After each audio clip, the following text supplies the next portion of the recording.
नमस्कार. एस के मराठी या यूट्यूब चॅनेलमध्ये तुम्हा सर्वांचं मनपूर्वक स्वागत आहे.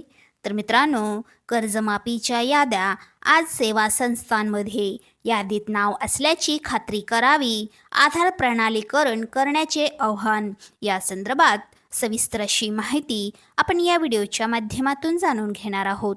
तत्पूर्वी जर तुम्ही चॅनेलवर नवीन असाल तर चॅनेलला लगेचच सबस्क्राईब करून घ्या.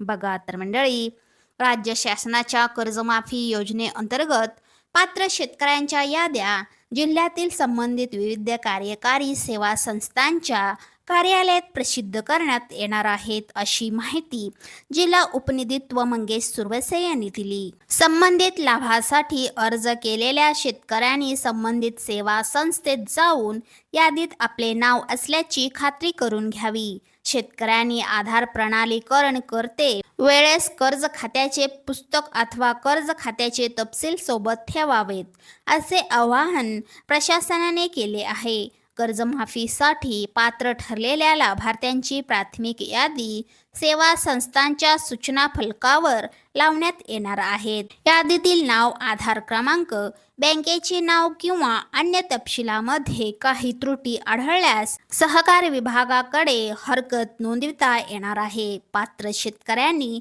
आवश्यक कागदपत्रे वेळेत सादर करून पुढील प्रक्रिया पूर्ण करावी.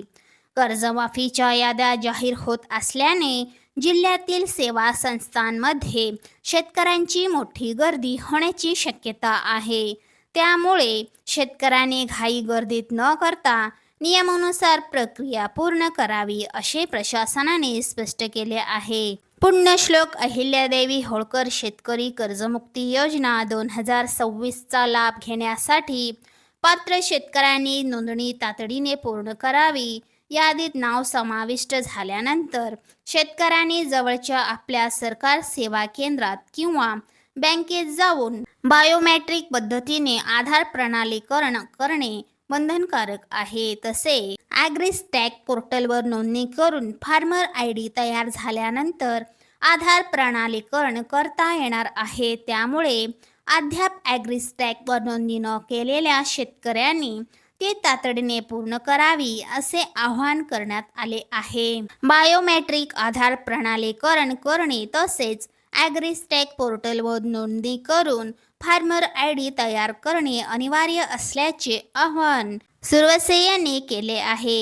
योजनेअंतर्गत 1 एप्रिल 2019 ते 31 मार्च 2025 या कालावधीत घेतलेल्या अल्पमुदत पीक कर्जापैकी 30 सप्टेंबर 2025 रोजी थकबाकी असलेली आणि 31 मार्च 2026 पर्यंत परतफेड न झालेली कर्जे विचारात घेतली आहेत. पात्र शेतकऱ्यांना प्रति शेतकरी कमाल 2 लाख रुपयांपर्यंत कर्जमुक्तीचा लाभ देण्यात येणार आहे.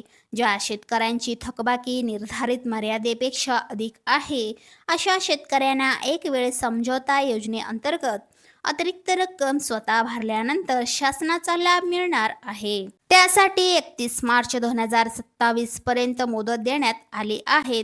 तसेच वित्तीय शिस्तीला प्रोत्साहन देण्यासाठी 2022-23, 2023-24 आणि 2024 आणि 25 या 3 आर्थिक वर्षापैकी कोणत्याही 2 वर्षात पीक कर्जाची नियमित परतफेड करणाऱ्या पात्र शेतकऱ्यांना कमाल 50,000 रुपयांपर्यंत प्रोत्साहनपर लाभ देण्यात येणार आहे. शेतकऱ्यांनी काय करावे? संबंधित सेवा संस्थेत जाऊन यादीतील नाव तपासावे. वैयक्तिक माहितीतील त्रुटी त्वरित निदर्शनास आणाव्यात. आवश्यक कागदपत्रे वेळेत सादर करावीत. चला तर मंडळी, अशाच महत्त्वपूर्ण बातम्यांच्या अपडेट्ससाठी व्हिडिओला लाईक करून चॅनेलला सबस्क्राईब करा. धन्यवाद.